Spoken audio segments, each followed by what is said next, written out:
Amen. Purihin ang Panginoon. Praise God. Hallelujah. We will read the word of the Lord as a family. Ang babasahin lang po natin ay Galatians chapter 6, 14 to 15. Mababasa po natin sa ating projector. Galatians 6, 14 to 15. Basahin natin ng sabay-sabay. But may it never be that I would boast except in the cross of our Lord Jesus Christ, through which the world has been crucified to me, and I to the world. For neither is circumcision anything for uncircumcision, but a new creation. Hallelujah. Tayo po yung sumandaling mananalangin. Hallelujah. We worship you. Hallelujah. Praise you, Jesus. Aming Ama, makapangyarihan sa lahat, nagpapasalamat po kami, Panginoon. Tunay nga po, O Diyos, na napakadakila niyo po, Panginoon. You're such a good God, Panginoon, a great God, Lord. Napakabuti niyo po sa aming mga buhay. Lord, sa kabila po, Panginoon, ng aming mga pagkukulang, sa kabila po, Panginoon, ng aming pagkakasala, ang inyo pong biyaya ay mayaman, Panginoon. Ang inyo pong pag-ibig, Panginoon, ay higit, Panginoon, sa lahat ng amin pong mararanasan dito sa lupa, O Diyos. Walang kapantay ang iyong pag-ibig, Panginoon. Nang kami po ay makasalanan pa, inibig niyo na po kami, Panginoon. Salamat po, O Diyos, sa ginawa niyo po sa krus ng Kalbaryo, O God, Panginoong Hesukristo, upang tubusin po ang aming mga pagkakasala. Maraming salamat po sa biyayang ito, Panginoon. Lord, as we ponder upon your word, Lord, as we declare your truth tonight, Lord, I pray in the name of Jesus, may your Holy Spirit continue to teach us. Remind us of your word, O Lord. And as we ponder upon your word, Lord, we pray, Father, you stir up something in our hearts, Lord. I pray, Father, in Jesus' name, ikaw po, Panginoon, ang patuloy na magbago sa amin from glory to glory, Lord God. May your name be glorified. In Jesus' name we pray. Everybody say amen. Amen. Hallelujah. Praise God. Amen. Isa pang malakas na palakpak para sa Panginoon. Praise God. Sige po, makakaupo muna po tayo, mga kapatid. Hallelujah. Kamusta po ang bawat isa? Batiin po natin ang katabi natin. I love you with the love of the Lord. Hindi ko na kayo patatayuin at pakakamayin sa bawat isa kasi nakatatlo na tayo kanina eh. Okay. Okay. Mamaya naman pag-uwi. Praise God. Alright. Purihin ang Panginoon dahil po, ano po yung series na ating pinag-aaralan? Ayan, Freedom in Christ. Journey through Galatians. Sa mga bago po, sa wala nung mga nakaraan, pinag-aaralan po natin yung Book of Galatians, verse by verse. Hindi lang verse by verse actually, phrase by phrase. Yung mga mahahalagang word ay ating pinag-aaralan para tayong humuhukay ng kayamanan sa lupa upang maintindihan natin ang hiwaga ng salita ng Panginoon. Praise the Lord dahil panghuli na po tayo. Amen? Last na po ito, mga kapatid. Parang natutuwa ba kayo kasi mahaba yung ating expository sermon. Medyo hinaan natin konti. Medyo nagpi-feedback, bro. Yeah. Praise the Lord. Medyo mahaba at nabibless po ako sa Panginoon dahil meron po kayong pagtsatsaga. Kasi minsan inaabot tayo ng 1 oras. Actually, ito lang yung mga season na nakakapag-preach ako ng ganong kahaba. Usually, 45 minutes lang. Ngayon ay 50 minutes, nakikita ko po yung recording. Pero natutuwa ako dahil walang inaantok. Amen?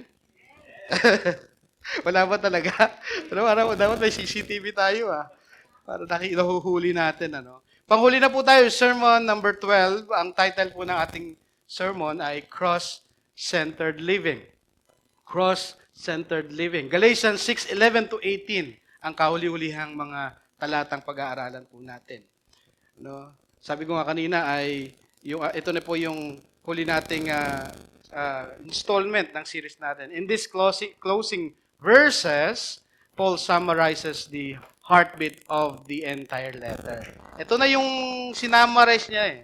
Yung from chapter 1 hanggang katapusan chapter 6, sinamarize ni Apostol Pablo yung heartbeat ng buong liham niya. Tandaan ninyo, mga kapatid, ito ay liham ni Apostol Pablo sa mga simbahan ng Galatia. Paul summarizes the heartbeat of the entire letter. The Christian life is not about fleshly religion, outward rituals, or human boasting. It is all about the cross of Christ and the amazing grace of God that transforms sinner into new creation. Ito yung summary ng buong letter eh.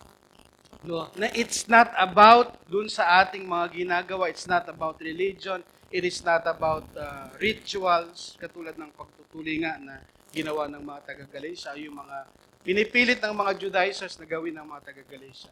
But it is about the cross of Christ.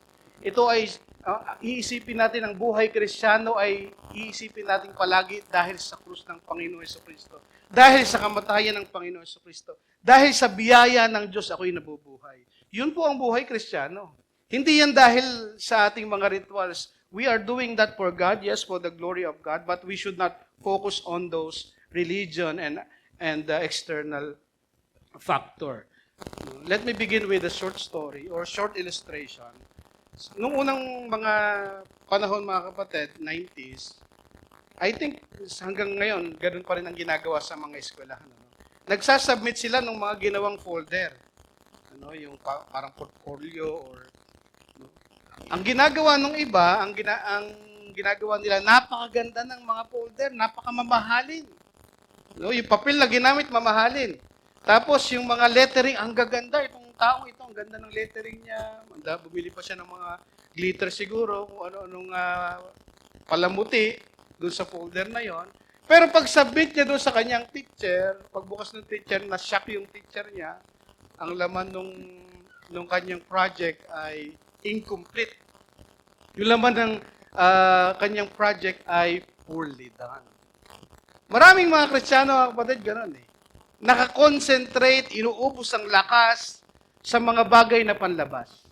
So, kailangan ganito. Minsan kasi, okay naman yun, maganda ka, presentable yung ating itsura, presentable yung ating mga ginagawa. Pero kapag nakapokus tayo sa mga bagay na external, at iniiwan natin yung mga bagay na mas mahalaga, which is yung ating spiritual, nagiging legalistic tayo. Di ba? Aanuhin natin yung mga bagay na, si sister very matintimang biriin, hindi makabasag terga. Pinggan plato, hindi makabasag pinggan. Pero kamusta yung ating buhay spiritual? Amen? So marami daw sa mga Kristiyano ay gano'n, nakafocus sa panlabas. Sabi mo sa akin, huwag sa panlabas, nakafocus. Amen? They focus on the outward appearance, looking religious. Di ba? Talagang sa labas parang napakabanal. Di ba? Pag nasa simbahan, very holy. Pero pag uwi, sinisipa yung aso. Kasi walang sinaing. Ano ba yan? Walang sinaing. Pati yung aso nadadamay eh. Kaya yung aso, pag nakikita siya, laging umaalis. Laging tumatakas. Kasi nasa isip ng aso, hindi to Christian. Pero yung aso, nakakaalam pa na hindi siya Christian. From the outside, it looked impressive. Talagang napakaganda sa labas eh. But when, they focus on the outward appearance, looking religious, attending church, knowing Christian terms, or performing rituals while their heart remain unchanged. Pagkausap mo, talagang very religious. Hallelujah, hallelujah. Pag nagbabasketball, praise the Lord. Amen! Pero yung kamusta yung buhay, mga kapatid? Kamusta yung ating spiritual na kalalagayan sa Panginoon? Alam natin yung mga Christian term. Pagkausap mo, talagang very religious. Maganda yun. Alam natin yung mga bagay na yun. Pero pag nakafocus tayo doon, nakalimutan natin yung pinakamahalaga, which is yung ating spiritual, ay nagiging religious na lamang tayo. That was the problem in Galatia. The false teachers were obsessed with external religion. Yun yung problema eh. Yung mga Judaizers, yung mga false teachers, ang ginagawa nila sa mga kapatid ng mga taga-Galatia, sinusubukan nilang baguhin yung pag-iisip, i-brainwash sila na hindi sapat yung pananampalataya para tayo ay maligtas. Kailangan natin gawin itong mga bagay na ito. Una-una, yung sinabi nga natin, kung nakapakinig po kayo ng mga sermon natin, no? Balikan po ninyo, may salamat sa kapatid na Efren, siya po ine-edit niya at pinopost niya. No? Makikita natin, nakafocus sila sa panlabas. Una, pagtutuli. Doon kasi yung ma-identify nila yung kanilang sarili bilang Jewish. At saka yung mga pagkain. Pagkatapos yung mga pagsunod sa mga religious calendar. You know? But Paul reminds the believers that the Christianity is not about outward performance. It is about the cross of Christ that transforms sinners into a new creation by the grace of God. Ito yung focus natin ngayon. Na hindi about religion. It is about the cross of Christ, ang Panginoong Jesucristo na namatay sa krus at tayo ngayon ay nabubuhay sa biyaya ng Diyos. Yung mga ginagawa nating kabutihan, yung mga pagiging religious natin, yung pag-attend natin faithfully, yung mga devotion natin, it is because of God's grace, not because of external religion. A cross-centered life rejects the pride of flesh, rest in the power of the cross, and reveals the proof of genuine discipleship. Tatlong bagay po yung ating pag-aaralan. Alright? Let us dig deeper into Paul's final warning and benediction. Final warning na ni Apostle Pablo ito. Una, the pride of fleshly religion. Yung pagmamataas ng mga relihiyong ginagawa ng isang tao na nakafocus sa gawa. A pride of fleshly religion. Kasi may mabuting religion yung sinabi ng James. Yung religion na pagtulong sa mga mahihirap, no? Out of our gratitude to the Lord, out of our obedience to God, that's a good religion. Pero yung religion na nakafocus ka sa mga ginagawa mong mabuti para ikaw ay maligtas, maling religion yun. No? Hindi yun yung tinatawag na fleshly religion. Bakit fleshly? Kasi nakarely ka sa sarili mong gawa. Hindi ka nakarely sa biyaya ng Diyos para gawin yung mga bagay na mabubuti.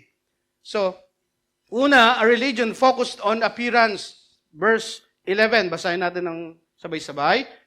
See with what large letter I am writing to you with my own hands. Okay? Sabi niya dito, see with what large letter I am writing to you. Some believe Paul wrote the large letter because of poor eyesight. Di ba naalala niyo? Sabi ni Apostle Pablo, meron siyang karamdaman. Sinasabi ng ibang commentator na ang karamdaman na yun ay yung kanyang problema sa mata. Kaya nga sabi niya doon sa chapter 4, verse 30 to 15, ibibigay niyo pa yung, dudukuitin niyo pa yung mata at ibibigay niyo sa akin. So, yun yung interpretation ng maraming commentators.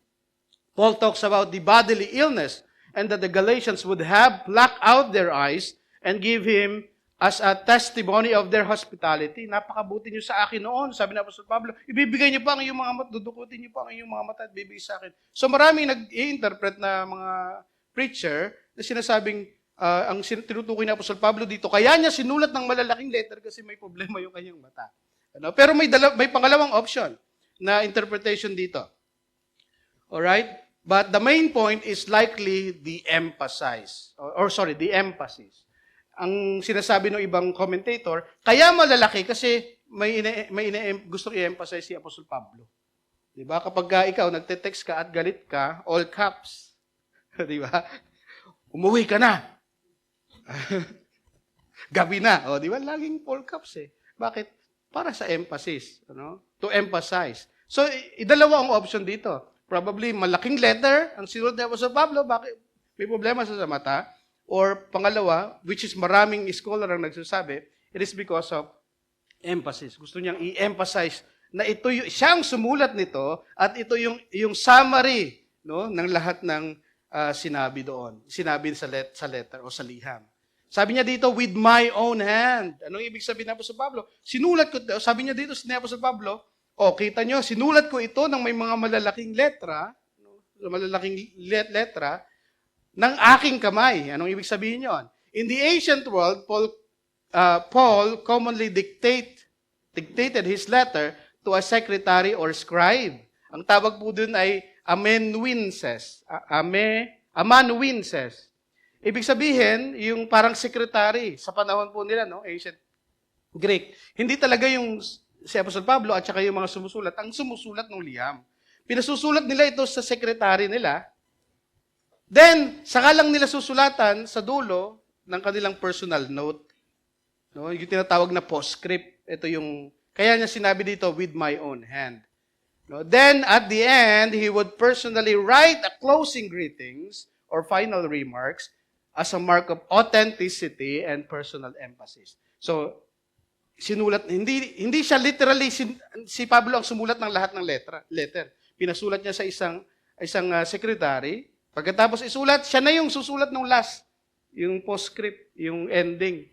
No? So, ito yung ginawa ni Apostol Pablo. Kaya niya sinabi dito, with my own hand. He personally highlights the seriousness of the issue in the churches of Galatia. Bakit niya sinulat? Kasi gusto niyang maging personal yung letter at saka i-highlight niya yung problema at saka solusyon na nangyayari sa simbahan ng Galatia. Verse 12. Anong sabi sa verse 12? As many as are wanting to make a good showing in the flesh, these are trying to compel you to be circumcised, simply so that they will not be persecuted by the cross of Christ. Hanggang sa huli, yun pa rin ang problema. Ano pa rin ang problema? Tutuli pa rin eh. Yung nagsimula sa pagtutuli, matatapos sa sinamarize ni Apostol Pablo, nandun pa rin yung problema. So ito yung sentro kasi nga ito yung parang pagtanggap mo doon sa false gospel eh.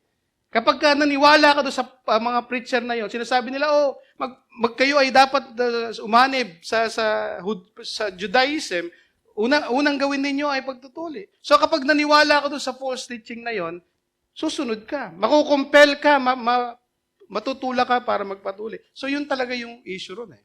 No? Kaya hanggang huli ay yun yung sinasabi ni Apostol Pablo. As many as are wanting to make a good showing in the flesh. There are many legalists in the churches of Galatia pretended to be motivated out of concern. They are like saying, we want you to follow the Mosaic laws so you will get fully saved. At akala mo, itong mga false teacher na ito, mga kapatid, andiyan pa ba kayo? Akala mo, concerned sila. O sasabihin siya, ito, magpatuli kayo para kayo ay maging kumpleto ang inyong kaligtasan. Parang parang concern, di ba? Hello? May mga ganong tao parang concern talaga Pero iba yung motibo. May ibang motibo, mga kapatid.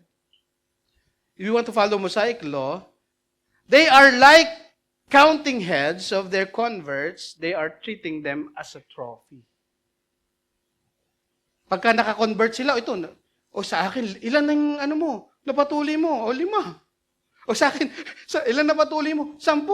Nakarami ka. Ginagawa nilang trophy kasi nga bakit mga kapatid, yung act of circumcision na yon ay pagtanggap dun sa gospel, false gospel na tinuturo ng mga false teachers. So nagiging parang trophy sa kanila mga kapatid. Kaya nga sabi ron, anong sabi niya? As many as wanting to make a good showing in the flesh. When people believe that the basis of salvation is good works or religion, their motivation in evangelism is no longer to bring people to the cross of Christ, but to bring people to their own made-up religion. Kapag hindi na si Kristo ang sentro ng kaligtasan, ng gospel, ng pinipreach mong evangelism, work-based ka na, mga kapatid, work-based salvation na yung iyong pinipreach, hindi mo na sila nilalapit sa paanan ng Panginoong Jesucristo. Ang ginagawa mo ay you are counting heads na lang ng mga tao na sumusunod sa iyong relihiyon. Yun ang nangyayari. They are simply counting and boasting about the numbers of their members who never been really saved. Ganun ang mga nangyayari. Paramihan ng member. Hello? Andiyan pa ba kayo?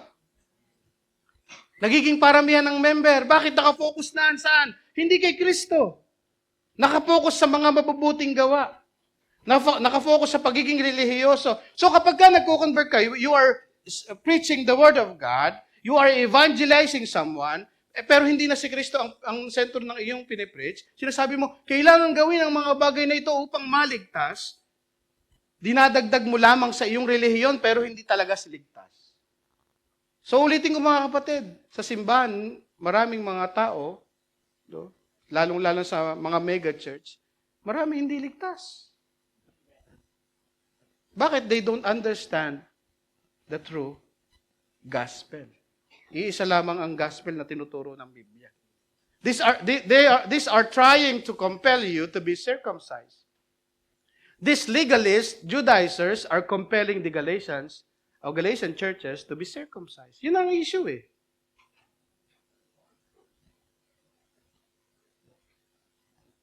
Tinuturuan nila, sinasabi nila sa mga kapatid ng taga-Galatia, magpatuloy kayo. Kailangan yan, hindi kompleto ang iyong kaligtasan. Again, there is nothing inherently wrong with being circumcised. O mostly ng mga Pilipino, circumcised naman di ba? Walang problema ron. Ang problema, mga kapatid? But the reason behind it matters. When the Galatians were being compelled to undergo circumcision as a physical sign of embracing a false gospel based on obedience to the law. That is where the danger came in. Yun ang problema.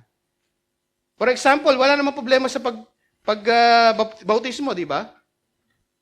Papabautismo ka. Ilulubog ka lang naman eh. Tama? Wala namang problema ron eh. Pero kapag nagpabautismo ka, para tanggapin yung simbahang false gospel, yun ang problema. Para tumanggap ka ng bautismo sa isang simbahan na mali ang tinuturo, kapatid, yun ang problema. Kasi kunwari, ang pastor tinuturo niya, maliligtas kayo sa pamamagitan ng mga mabubuting gawa. 50-50 ang salvation, 50-50 na pagliligtas. Nasa Diyos ang awa, nasa tao ang gawa. Nag-rap pa eh. Diba? Tanggapin ninyo, magpabautismo kayo. Pag nagpabautismo tayo, doon sa ganong simbahan, sa ganong pastor, tinatanggap natin yung gospel na tinuturo ng simbahan na yon. Pero wala naman talagang problema doon sa pagbabautismo. Amen? Ay, andiyan pa ba kayo, mga kapatid? So, yun yung issue dito. Nagpatuloy sila, bakit? Tinanggap nila yung false gospel. Na requirement iyon sa kaligtasan. Paul strongly condemns this false and distorted gospel, and those who teach it are declared anathema. Diba? Galatians 1:8. Paul, tandaan natin, si Paul nga, sinircumcise si Timothy in Acts 16:3. So that he could freely minister and preach the gospel among the Jews. So walang problema. Andiyan pa ba kayo, mga kapatid? Walang problema sa pagtutuloy kasi nga si Apostol Pablo, tinuli niya si Timothy para makapag-preach ng gospel si Timothy sa mga Jews. The point here is that there is nothing inherently wrong with religion. There is nothing wrong with faithfully attending the church, praying regularly, reading the Bible, helping the poor, and doing good works. The problem arises when we treat these acts as the basis of our justification before God.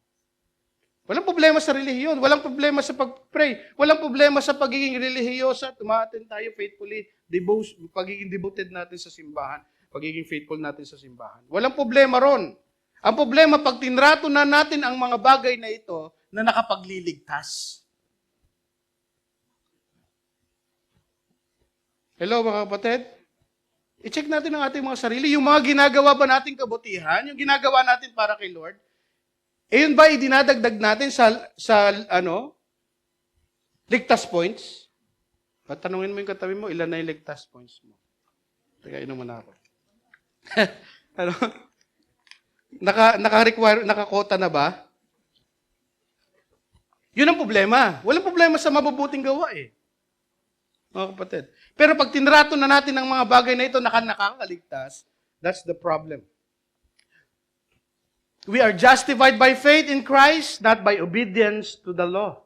Good works are the result of salvation, not the cause of it. Ang tanong, why are you doing what you are doing? Bakit mo ginagawa ang mga bagay na ginagawa? Bakit ka ma-attend dito? Pwede ka namang sa bahay, matulog na lang. Pagod ka di ba? Bakit ka umaatin? Bakit ka nagpe-pray? Bakit ka nagbabasa ng Biblia? Bakit ka sumusunod sa Panginoon? Bakit kahit mahirap, sinusunod mo yung kalooban ng Panginoon? Bakit? Para ba maligtas ka? Hindi yun yung basis of salvation. Salvation is by grace alone, through faith alone, in Christ alone. Why are you doing what you are doing? Check natin ang ating mga sarili. Ginagawa ko ba ito para masigurado ko ang aking kaligtasan? Diba, naalala niyo yung kinuwento ko sa inyo na nakadebate ko online? Ang kaligtasan ay pinaghihirapan. Kayo, hindi kayo nagpa-fasting. Oh. Hindi mo kasi pinaghihirapan yung kaligtasan mo. Oh. Buti na lang, hindi na paghihirapan ang kaligtasan. Diba? Nakakapagod yun. Biruin mo, araw-araw ng buhay mo, kailangan paghirapan. Para kang umaakyat ng bundok. Kailangan maabot yung kaligtasan. Buti na lang, ang kaligtasan ay libre. Binigay ng Panginoon Jesucristo. Biyaya ng Diyos. Kailangan lang tayo mamuhay sa pananampalataya. Anong pananampalataya? Na si Jesus ang nagligtas sa akin, hindi ang aking mga mabuting gawa. Sabi dito, simply, so that they will not be persecuted for the cross of Christ. Bakit itong mga Judaizers na ito, pilit nilang tinutulak itong mga Galatians na ito, para magpatuloy. Anong motive nila? Sabi niya dito, simply so that they will not be persecuted for the cross of Christ, para hindi sila i-persecute. This Judaizers, another purpose of forcing Galatians to be circumcised is the fear of persecution from mainstream unbelieving Judaism and circumcision party. Note that Judaism during their time is registered and legal religion, but Christianity is religio illicita. Tandaan ninyo mga kapatid, during the Roman Empire, mayroon lang mga registered na religion. Isa po yung Judaism sa registered religion. Pero ang Kristyanismo ay religio illicita. Ibig sabihin illegal. Andiyan kayo mga kapatid? So, ang ginagawa nito mga Judaizers na ito, kaya sila sumusunod sa pagtutuli para maging associated sila sa Judaism para hindi sila ma-persecute. Kasi yung mga Kristiyano, persecuted Andiyan kayo mga kapatid? Siyempre, Diyos, ano rin ako? Mainstream Majority yung Jews. Maraming registered yung Jews. Mga kapatid. Remember how the Apostle Peter, because of fear of these people, avoid associating with the uncircumcised. Natatandaan niyo, nakipagtalo si Apostle Pablo kay Pedro? Harap-harapan niyang kinurek si Apostle Pedro. Bakit? Kasi si Peter, natatakot sa mga circumcision party. Influential kasi sila. Andiyan kayo mga kapatid? Circumcision, yung mga Jews na sumusunod sa mga Mosaic law.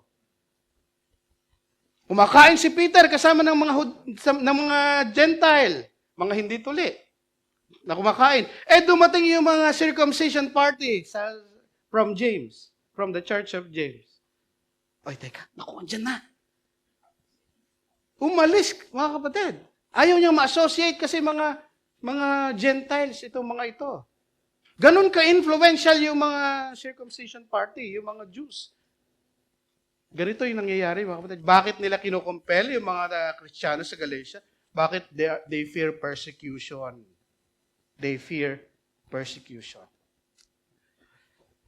So by enforcing circumcision on Gentile believers, they were protecting their reputation among Jews.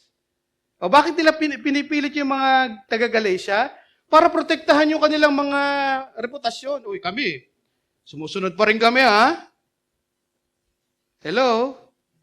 Sumusunod pa rin kami sa Judaism, So natatakot sila. Pangalawa, avoiding accusation of rejecting the law. Kaya sila nagpatuloy at pinipilit nila yung iba kasi ayaw nilang sabihin sila, nire-reject niyo ba yung law? Wala na kayong lawless na kayo. Ayaw nilang ma-accuse na ganun. And reducing hostility towards themselves. Ayaw nilang maging, yung mga tao, mga Judaizers, o yung mga Jews, maging hostile sa kanila. Ito yung point, mga kapatid. We must not compromise the truth because of persecution. Huwag tayong bibigay. Dahil pinipersecute ka lang, ayaw mo nang manindigan sa katotohanan. Persecution is normal in Christian life. Natural yan. Huwag kayong magulat pag pinipersecute kayo. Anong sabi ng Biblia, mga kapatid? No? Historically speaking, for more than 2,000 years, Christians have faced suffering for their faith. Believers have been burned alive, fed to the lions, imprisoned, discriminated against, and even killed because of their commitment to Christ. Maraming mga Kristiyano, 2,000 years ago, ay pinipersecute, pinakain sa leon, sinunog ng buhay, normal sa atin ang persecution dapat. So we must not compromise the truth because of persecution. Hindi yung pag pinipersecute ka lang, natatakot ka, marami sila pastor eh. Marami silang nagtuturo ng mali. Parang gusto kong sumama sa kanila at umayon maki-amen. Hindi lahat ine-amenan, mga kapatid. No? Pag ba'y nag-post sa Facebook ay, yayaman kayo, sambahin nyo lamang ako, amen ka rin eh. Diba? Yung pala si Satan ang nagsabi yung word na yun eh. Diba? Sabi ni Satan kay Jesus, lahat ng ito ibibigay ko sa iyo, sambahin mo lamang ako. Kinote nung isa. Ang dami nag-amen. Si Satan pala nagsabi nun eh. Sasambahin siya, mapapasa kayo. Hindi lahat ng sinasabi sa Facebook, sinasabi sa YouTube, sinasabi ng ibang tao, ay dapat mag-amen tayo. Amen?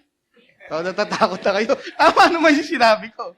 Kapatid eh. No, Jesus himself said, if they persecuted me, they will also persecute you. So, expect mo na yun. Sabi mo sa katabi mo, expect mo na yan. Ipe-persecute. Makakaranas ka ng opposition dahil sa pananampalataya. Makakaranas tayo. Sabi nga ni John MacArthur, mga kapatid, if you never experience opposition, because of your Christianity, it may be because nobody knows you're Christian. Meron bang nakakaranas ka ba ng opposition? Pagtutol sa mga sinasabi mo, pagtutol sa mga ginagawa mo. Baka kaya hindi ka nakakaranas kasi hindi nila alam. Pagka pinaalam mo, nagugulat sila. Ha? Talaga lang, ha? Baka hindi nila alam na Kristiyano ka, kapatid. Sablay. Are you a secret Christian fearing opposition? May secret Christian. Baka malaman nila. So makikisaayon lang ako.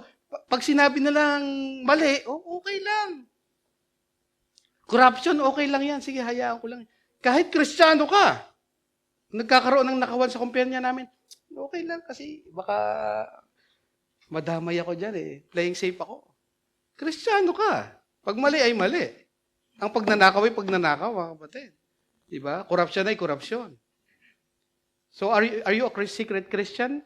Fearing opposition, ito yung nangyari. They fear persecution, itong mga Judaizers na ito, kaya nakikianib sila sa false gospel. Nagpe-preach sila ng false gospel. They don't want to be persecuted. A religion marked by hypocrisy. Verse 13 tayo. Ano sabi ni verse 13? For those who are circumcised do not even keep the law themselves, but they want to have you circumcised so that they may boast in the flesh. Ano yung purpose nila, mga kapatid? Sabi niya, those who are circumcised do not even keep the law themselves. The false teachers who compel Galatians to be circumcised as initial sign of obedience to the law could not even obey the whole law. Sinasabi lang magpatuloy kayo para sa pagsunod sa kautusan. Pero silang nagkukumpel, silang nagpupush sa mga taga-Galatian, hindi nga sumusunod sa kautusan eh. Hypocrite. Ano sa Tagalog? Ipokrito. Mahirap, mga kapatid. Sasabihin natin, kayo, maraming ganun eh, magpakabanal kayo eh. Kayo ang ginagawa ninyo Pero, ang tanong, ikaw, namumuhay ka ba ng banal? May kabanalan sa harapan ng Panginoon? Madaling magsalita eh. Di ba? Fleshly religion is centered on pride, appearance, and self-glory. They want to appear holy. They want to appear righteous. Pero ang plano lang nila, ang nais lang nila ay self-glorification. Maging itaas ang kanilang mga sarili. Legalistic people often pressure others to do things that they themselves are unable to fully obey. Pinupush nila yung iba. Oy, ganito ang gawin nyo. Dapat ganito lang ang sabihin. No? Pag nagsumamba tayo, dapat sabay-sabay, dapat may itlog, itaas ang itlog. Ang pating, ano. Pag walang pag itim ang handkerchief mo, ano ka, black sheep ka. Oh. Organic yung itlog na dadala mo, bawal ka. No, hindi sino-joke lang natin. Pero hindi ganun mga kapatid, hindi panlabas lang eh. Pinupush mo yung iba na gawin yung mga bagay, pero ikaw hindi mo nga magawa eh. Sinasabi mo sa mga kapatid, tayo lahat dapat magbigay tayo ng tithes, ilalagay ko yung mga pangalan nyo dyan, ang mga hindi nagbibigay ng tithes. Pero si pastor pala hindi nagbibigay. Yun yung problema dito mga kapatid eh. Pinupush nilang sumunod sa kautusan yung mga taga-Galatians, pero sila nga hindi nila magawa yung pagsunod sa kautusan eh. Kaya ba nila sundin yung 600 plus na kautusan? Hindi. Pinupush nila, pinipressure nila yung ibang mga tao gawin yung mga bagay na sila nga hindi nila kayang gawin. Yun yung tinatawag na hypocrisy. Nakatutok sa panlabas na action. Some demand legalism focusing on external performance, no? Rather than inward transformation of the grace by the grace of God. Some demand strict outward holiness from others, while secretly struggling with hidden sin towards themselves. Mahirap yun mga kapatid, lalong-lalo na yung mga pastor. Talagang may mga pastor very legalistic. Napaka-stricto sa pagiging holiness, pero ang problema, sila pala, buhay nila, bagsak. Yung kanilang spiritual life, bagsak, immoral, namumuhay sa immorality. Napakahirap na mga kapatid. That is life of legalism. Some impose man-made rules. Mga ginawang mga rules ng tao. Sabi ng iba, true Christians should never wear this. Di ba, panahon ng 90s, kinikwento ko sa inyo, yung jeans, bawal. Yung sa lalaki, mahabang buhok, long hair, bawal. Yung skinhead, bawal. Pagka nauubos na, yung iba kasi nagpapahaba ng buhok para takpan eh. Hindi mo alam kung sa kalulugay, mahaba o kalbuhin na lang. Diba? Hindi mo alam eh. Di ba? Yung iba nagpapahaba para i-cover up eh. Di ba? So bawal mahaba, bawal ubusin. Saan kalulugar? Bawal ang jeans. Ang daming bawal mga kapatid. Bawal ang balbas. Kaya yung itsura ko ngayon, tataas ang kilay ng pastor sa panahon namin noon. Nako, karnal. Mas mukha pong pastor si Elder Efren eh. Di ba?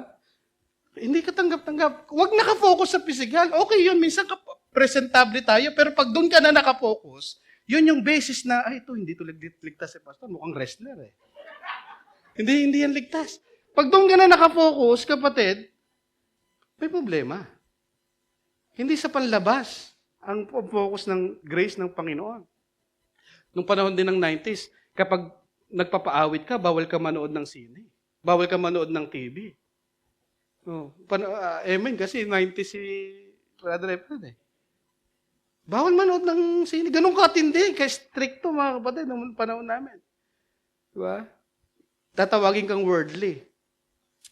Pangalawa, the power of Christ's cross. Ito na yung sentro ng ating pag-aaral. The cross of Christ. The cross is the believer's only boast. Kung may ipagmamalaki ka, hindi mo ipagmamalaki yung ginawa. Hindi mo ipagmamalaki na napakabuti mo. Hindi mo ipagmamalaki na mas righteous ka sa iba. Anong ipagmamalaki mo? Yung cross ni Kristo na nagligtas sa'yo. Yun ang dapat mong ipagmamalaki. Galatians 6:14, but may it never be that I would boast. Nawa, hindi ako magyabang. God forbid, magyabang ako. Yun yung sinasabi na sa Pablo. Would boast, except in the cross of our Lord Jesus Christ, through which the world has been crucified to me, and I to the world. Paul rejects boasting in self, works, or religion. If we live by faith under the grace of God, we do not have any reason to boast. Diba? Kung nabubuhay ang isang Kristiyano sa pamamagitan ng biyaya ng Diyos, naligtas ka sa biyaya ng Diyos, nabubuhay ka sa biyaya ng Diyos, meron kang kinakain dahil sa biyaya ng Diyos, may trabaho ka dahil sa biyaya ng Diyos, ano ngayon ang ipagyayabang mo? Wala kang ipagyayabang, mga kapatid. Paul rejects boasting in itself. If we live by faith under the grace of God, we do not have any reason to boast. Boasting should not be in our vocabulary. But may it never be. Sabi ni Apostol Pablo, dapat wala yun sa vocabulary. Pagyayabang eh. Kasi we are living by grace. That I would boast. This should be the motto in life. Yun dapat ang motto mo. Dapat hindi ako magyabang. May it never be na ako'y magyabang. Verse 14b, except in the cross of the Lord Jesus Christ, nawa, no? God forbid na magyabang ako, na magtiwala ako sa aking mga mabubuting gawa, sa aking lakas, except, ayun, may tamang pagyayabang. Ano yung pagyayabang natin? Pagyayabang natin yung Panginoon Jesucristo, yung cross of Christ, na ang Panginoon Jesucristo ay namatay para sa akin. His confidence and glory are found only in Christ crucified. Yung confidence niya. Bakit ako naligtas? Hindi sa gawa ko. Yung confidence ko nasa cross. Nasa kamatayan ng Panginoong Jesucristo. Glory are found in the Christ crucified. If there is anything we should boast about, it is the means where we are justified. Paano ka ba na-justified? Paano ka ba napawalang sala? Dahil sa ginawa ng Panginoong Jesucristo sa krus ng Kalbaryo. Siya'y namatay para sa iyo, para bayaran ang iyong mga kasalanan. The cross of Christ. This is God's provision for your salvation. It is not by our own works that we are saved, but by Christ's finished work on the cross. The cross separates believers from the world. Yun din ang nag-separate sa atin eh.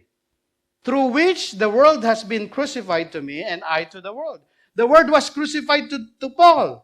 Paul is referring to the sinful word system which he now considered dead to him because of the cross of Christ. He no longer sees himself as belonging to the world or living according to its sinful values, desires, priorities, and standard. Dahil sa krus ng Panginoon Jesucristo, tinuring niya na ang mundo, ang worldly system, ang fallen world, na hiwalay siya. Hindi na ako associated. We are in this world, but we are not of this world.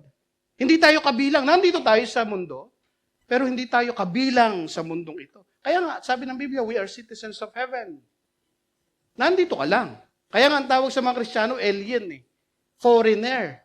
Because our citizenship is in heaven. Separated na tayo. Namatay na ang mundo para sa akin. So dapat, bilang Kristiyano, yung mga bagay na makamundo, nawawala na ng appeal sa'yo. Hello, mga kapatid. Dati, pagka green joke, talagang tinatawanan ko pa eh. Pero ngayon, corny na eh. Dapat unti-unti nagbabago yung ating mentality. Bakit? We are not of this world. Sabi ni Apostol Pablo, ano niya? Through which the world has been crucified to me. Namatay na ang mundo para sa akin.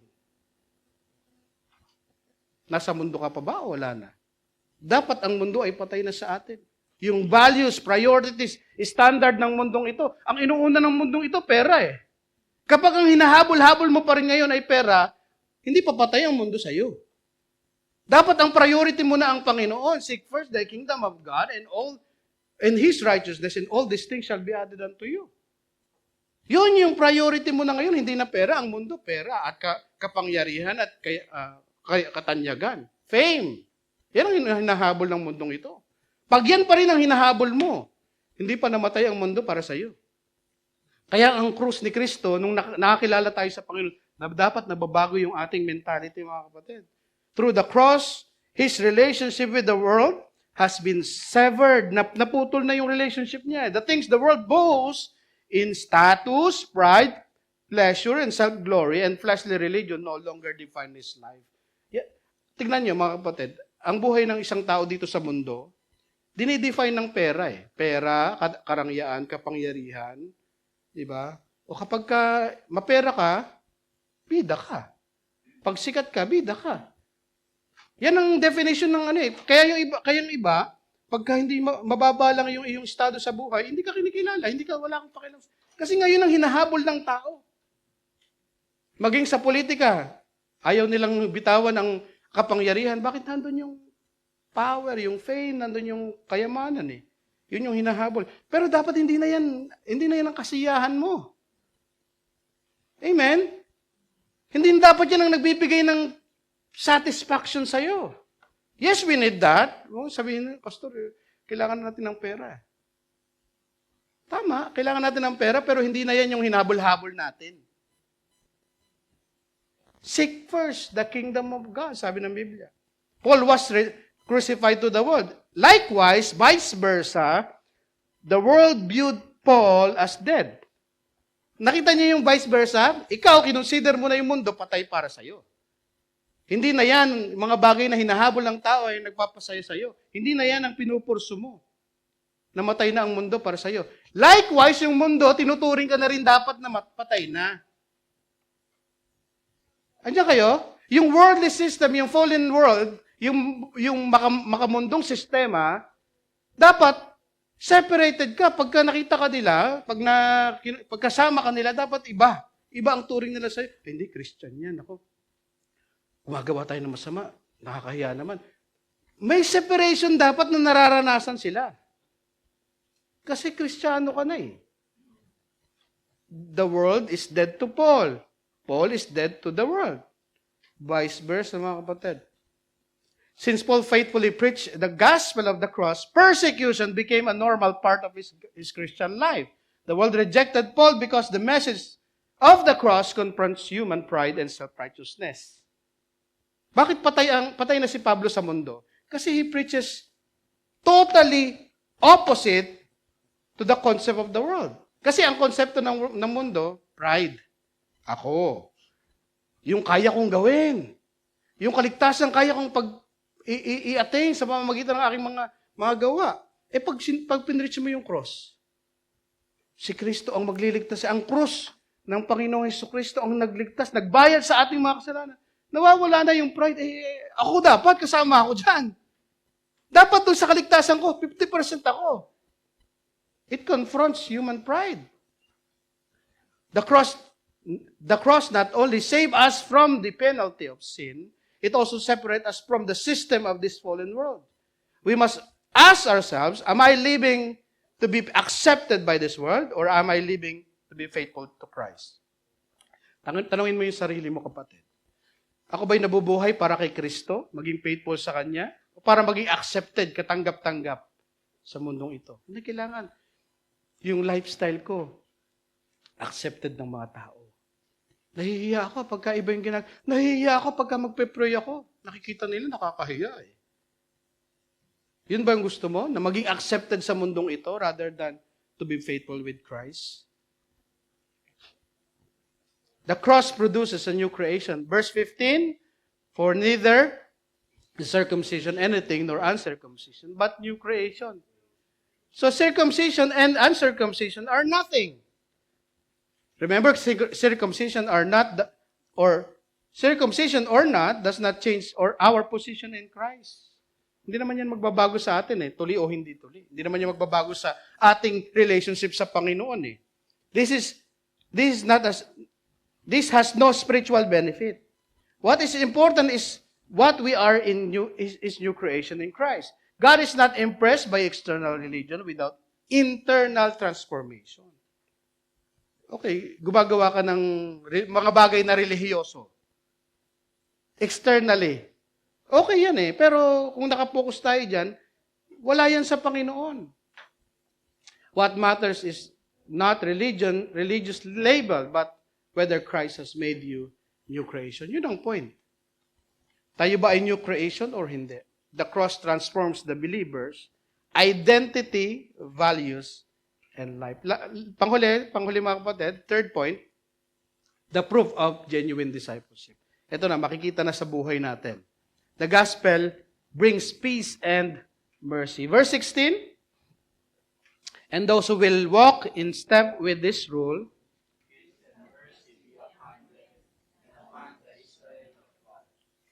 Anong ibig sabihin nun? And those who will walk in step in this rule. The rule Paul is referring to is the gospel principle that believers should not rely on external religious act for their justification before God. Ano yung sinasabi na po sa Pablo ditong? Kung sino man ang lumakad sa rule na ito, pag sinabing rule dito mga kapatid, from Greek word read, no? Canon. Anong ibig sabihin ng canon? Standard. Yun yung ginagamit ng mga karpentero, no? Yung parang ruler. Canon. Kung sino man lumakad sa rule na ito, anong sabi ng Biblia? No, peace and mercy be upon them. Anong ibig sabihin nun? Yung rule na tinutukoy ni Apostol Pablo dito, yung rule na namumuhay tayo hindi sa external religion. Hindi yung religion na nagtutulak sa atin para gawin ang mga bagay. Hindi yung pride natin ang nasusunod, kundi sinusunod natin. Namumuhay tayo dahil tayo ay new creation. Bakit ginagawa natin yung mga bagay na ito? Bakit tayo ay bago ng nilalang? Yun yung rule na sinasabi na po sa Pablo dito. Rather, Christians are to live as those who have been spiritually transformed. Yun yung rule. Hindi yung mabubuhay ka para sa sarili mo, mabubuhay ka sa sarili mong rule na ikaw ay maliligtas sa pamamagitan ng mabuting gawa. Hindi. Kundi mabubuhay ka dahil gagawa ka ng kabutihan dahil ikaw ay new creation na. Bakit mo ginagawa ang mga bagay na yan? Bakit ka nagsisimba? Bakit ka umaawit para sa Panginoon? Para ba maligtas? Yun yung legalism. Pero yung rule na sinasabi na po sa Pablo dito, pag namuhay ka sa biyaya ng Diyos, Christian are to live as those who have been spiritually transformed into a new creation through faith in Christ.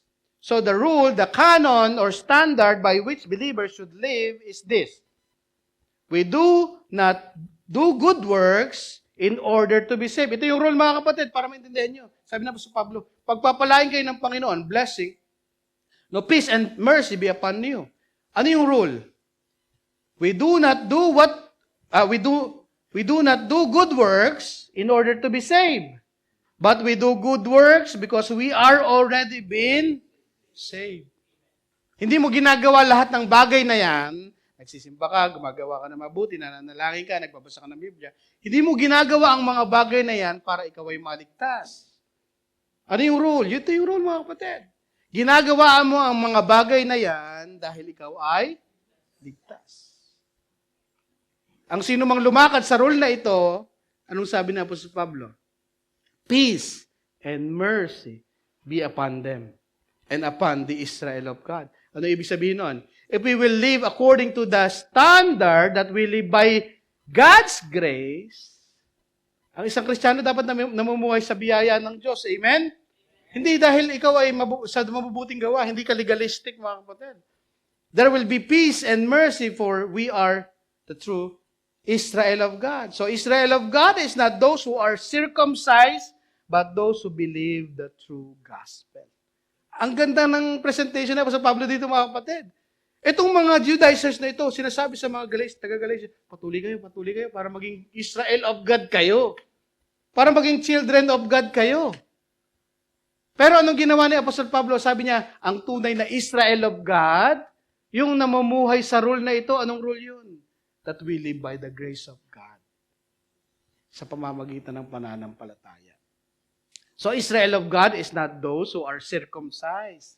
So kaya nga circumcision or no circumcision, it has nothing mga kapatid, it has no effect. But those who believe the true gospel. Galatians 3:29, anong sabi diyan? Babalikan lang natin. And if you belong to Christ, then you are Abraham's seed. And heirs according to the promise. Sino ang tunay na Israel? Sino ang tunay na chosen people of God? Yung may pananampalataya sa Diyos. Hindi yung mga nagpatuli. Hindi dahil sa religious act natin. No? In contrast, there is no real peace and mercy. Tandaan nyo, peace and mercy. To those who rely on religious rituals for their salvation. Those who rely on their performance for salvation, they live in constant fear and doubt. Ang isang tao na akala niya maliligtas siya sa pamamagitan ng mabubuting gawa, namumuhay sa takot. Andiyan kayo mga kapatid? Biruin mo, nakarely sa iyong mga kamay, sa iyong mga mabuting gawa, yung iyong kaligtasan. Ay, nakapagsinungaling ako kanina, Pastor. Nako, baka yung kaligtasan ko, 90% na lang, parang battery. Kailangan ko i-charge. Next Sunday, magsisimba po ako. Hindi ganun, hindi nakasalalay sa iyo ang iyong kaligtasan, mga kapatid. Nakasalalay sa Panginoon Jesucristo. Yun ang pamumuhay sa biyaya. Sa pananampalataya sa Panginoon Jesucristo. Ulitin ko, in contrast, kasi nga sabi niya ang sino mang sumunod sa rule na ito, yung rule na tayo ay mamuhay sa biyaya ng Diyos, hindi sa mabuting gawa, ano mangyayari? May peace and mercy. Peace and mercy. In contrast, there is no real peace and mercy to those who rely on righteous or religious rituals for their salvation.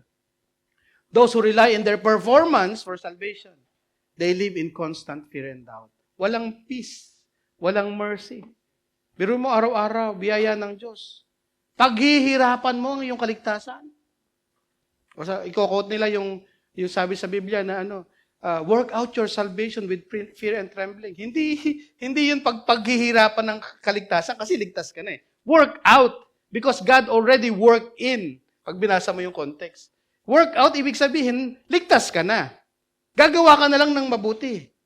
I-work out mo na lang yung ginawa ng Diyos sa loob. Yun yung ibig sabihin nun. Kaya ang concept ng iba, hindi, kailangan paghirapan ng kaligtasan. Hindi pa ako ligtas. 60% pa lang yung aking kaligtasan. Walang peace. Kaya pag tinanong mo, kapatid, saan ka pupunta? Pagka bangungutin ka mamaya sana. Saan ka pupunta? Ay, hindi ko po alam eh. Bakit hindi mo alam? Kasi nakakagawa pa rin po ako ng kasalanan eh. Doon pa lang nalaman mo na ang kaligtasan niya wala kay Kristo. Wala sa krus ni Kristo. Nasaan ang kaligtasan niya? Nasa kanyang kamay. Hawak niya ang... Bakit bit? Alam ninyo ha? Kapatid, di ba? Naintindihan ba natin? Walang peace and mercy. Pagka tayo ay, yung nasa sarili natin yung ating kaligtasan. Lastly, verse 17. Dalawa pa. Sorry. From now on, let no one cause trouble for me, for I bear on my body the marks of Jesus. Sabi ni Apostol Pablo, from now on, let no one cause trouble for me. Paul is like saying, I hope I make myself clear. Yun yung sinasabi. Ayan ha. Sabi niya kasi, huling huling pamamaalam ni Apostol Pablo sa letter niya eh. I hope I make myself clear. Wala nang magbabother sa akin sa mga issue na yan. Kasi kadalasan sumusulat si Apostol Pablo dahil may mga issue yung mga simbahan, lalo na sa Corinto. So I hope I make myself clear. No? My position as apostle, and with the false teachers, with the true gospel, with circumcision.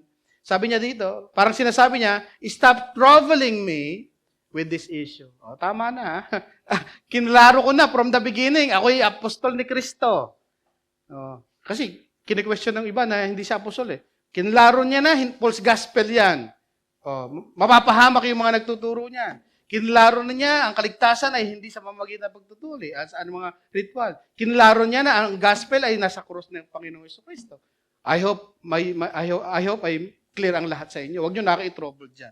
Yun yung sinasabi ng Apostle Pablo. For I bear on my body the marks of Jesus.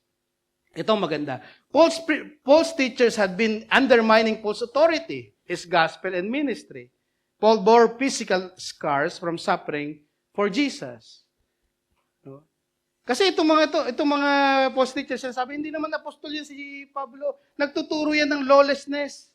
Yung gospel by grace na yan, hindi ka na magiging masunurin sa kautusan yan. Magkakasala ka. Ganun ang ginagawa kay Apostol Pablo. Na-undermine yung kanyang teaching at saka ministry. Sabi ni Apostol Pablo, I bear on my body the marks of Jesus. Ito ang proof na sumusunod ako sa Panginoong Jesucristo. Itong mga sugat ko, itong mga marka ko sa katawan. Dahil sa pagsunod ko sa Panginoon, ito yung naging marka niya.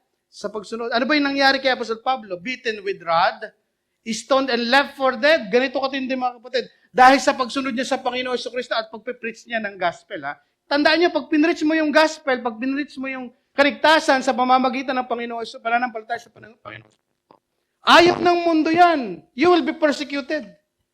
It's against human pride. Yung cross ni Kristo. Kasi ang gusto ng tao, hindi. Dapat may participation ako. Dapat collab ang salvation. Pero pinreach na niya yung Apostle Pablo yan. Physical suffering from persecution, hardship, and exposure. Talagang ang daming pinagdaanan ni Apostle Pablo. Ang dami niya ng sugat. Siguro pag nakita natin si Apostle Pablo, puro sugat yung kanyang mukha, yung katawan. Ganun katindi yung pinagdaanan ng Apostle Pablo.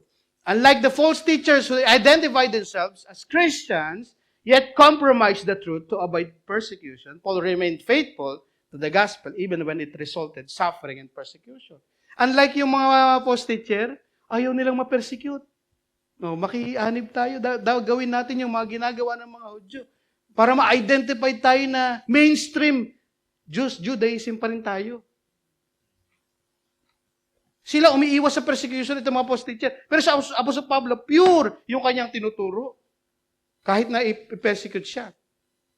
Ano application? Be faithful to Christ at any cost. Do not exchange eternal glory for temporal pleasure. Natatandaan niyo si Cain at saka si Abel, di ba? At saka si Esau, mga kapatid, anong nangyari? Pinagpalit. Pinagpalit yung kanyang birthright. Si Isaac at saka si Esau, pinagpalit yung kanyang birthright sa pamamagitan ng isang platong pagkain. Di ba? Anong nangyayari sa atin? Yung ating buhay, spiritual, pinagpapalit natin sa pansamantalang pleasure. Huwag natin ipagpapalit, mga kapatid. Be faithful to Christ at any cost. Kunting hirap lang yan eh. Tapos, ayaw na natin ng katotohanan, bibitawan natin yung katotohanan dahil lamang nape-persecute tayo, dahil lamang inaatake tayo. Hindi, mga kapatid. Do not compromise truth just to gain acceptance. Ito, marami nangyayari sa atin sa panahon natin. Para lang maging katanggap-tanggap sa mga tao, sa Facebook, sa social media, sa mga kaibigan, ang ginagawa, kino-compromise yung truth. Yung mga kaibigan ay puro pro-choice. Okay lang ang abortion, okay lang ang LGBT, okay lang yan, hindi yan kasalanan sa Diyos. Ikaw, mape-persecute ka. Marami sila eh. For example, sa isang room, sa isang classroom, lahat sila pro-choice. Ikaw pro-life. Sila pro-LGBT, ikaw hindi. Dahil marami sila, oo, tama ka. Okay yan. Do not compromise truth just to gain acceptance. Kasi pastor, pagka sinabi kong pro-life ako na masama ang abortion, hindi na nila ako magiging kaibigan. Ano ngayon? Di ba? You stand on the truth. Yung katotohanan Don't compromise the truth. Verse 18, lastly, the grace of our Lord Jesus Christ be with your spirit, brothers. Amen. Tapos din tayo. The grace of our Lord Jesus Christ be with your spirit. Paul begins the letter with greetings of grace. Ito napakaganda. Nagsimula siya sa grace, natapos siya sa grace. Nagsimula siya sa greetings of grace in Galatians 1:3 and closes with grace because grace saves the believers and grace sustains the believers. Nagsimula sa grace, matatapos sa grace. Naligtas tayo sa biyaya ng Diyos, nananatili tayong ligtas dahil sa biyaya ng Diyos, at maliligtas tayo dahil sa biyaya ng Diyos. Napakaganda ng panghuling salita ni Apostle Pablo, and closes with grace because grace saves the believers and grace sustains the believers to the end. Salvation is attained by grace and kept by grace. Nakakamtan natin ang kaligtasan sa biyaya ng Diyos. Sabi niya dito, brothers. Amen. Paul ends the letter by reminding the believers that they share a common identity in Christ. Tayo yung mga magkakapatid sa Panginoon. Bakit? Dahil sa krus ni Kristo. Dahil tayo niligtas sa biyaya ng Panginoon. They are all brothers and sisters in the family of God. Saved not by works of the law, but by grace through faith in Jesus Christ. Kaya magkakapatid tayo, bakit? We share the same faith. Magkakapatid tayo sa Panginoon. The Amen expresses affirmation and confidence in that prayer blessing. Our confidence is not on our own works, but Christ's works. Pag sinabing Amen, you affirm, strongly agree. Spiritually, you agree on that truth. Kaya hindi tayo dapat basta-basta nag-amen pag hindi natin naiintindihan. Amen? O yan, konti lang nakaintindi. Kasi ang ibig sabihin ng amen, mga kapatid, amen expresses affirmation and confidence. Talagang 100% you agree. Hindi lamang yes yun. No? Hindi lamang simpleng yes. You confidently agree. No? Sa katulad ng prayer and blessing. Our confidence is not on our own works, but Christ's works. True discipleship is evidenced by faithful endurance and dependence on grace. Let me close, mga kapatid. Ang cross-centered living is seen in rejecting, una nating point, rejecting fleshly pride. Hindi tayo sa pamamagitan ng ating mga sariling gawa. Resting in the power of the cross and remaining faithful through suffering by God's grace. As we end this sermon series, let me remind you, dear brothers and sisters, to stand firm in the freedom Christ has given you. Purchased by the precious blood of the Lord Jesus Christ. Do not let anyone deceive you into becoming enslaved again to any religion, ritual, or human effort as the basis of your salvation. Tayo'y malaya na, mga kapatid. Huwag na tayo magpaalipin pa sa mga maling aral na tayo'y maliligtas sa mga sarili nating mga gawa. You are saved by grace through faith, and you are kept saved by grace through faith. Salvation has always been and will always be the work of God's grace through Christ alone. Amen. Glory to God. Soli Deo Gloria. Amen. Let us all stand, mga kapatid. Thank you, Jesus. Hallelujah. Thank you, Lord. Maraming salamat po, Panginoon, sa mga katotohanan na natutunan po namin from